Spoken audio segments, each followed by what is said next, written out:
t'inviter à découvrir la nature d'une autre façon. Élise est plongée dans une séance de réalité virtuelle.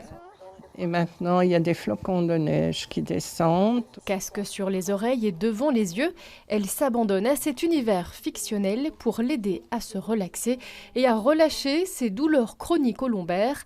À 72 ans, elle a commencé il y a 6 mois. J'ai commencé une première séance.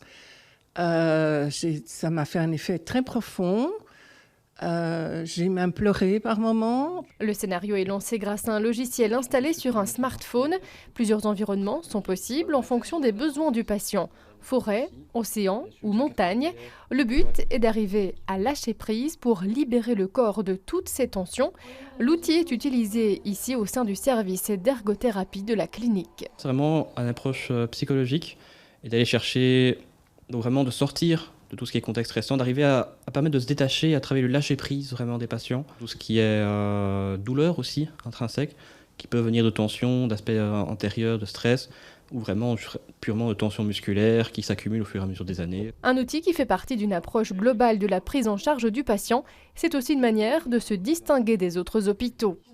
Tous les hôpitaux n'ont pas le choix de l'utiliser. Pour certains, c'est nécessaire de faire le casque pour vraiment qu'ils aient une bulle, qu'ils aient un moment de répit.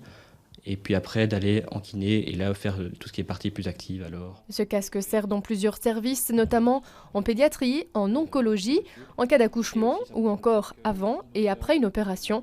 Il permet d'améliorer confort et bien-être des patients.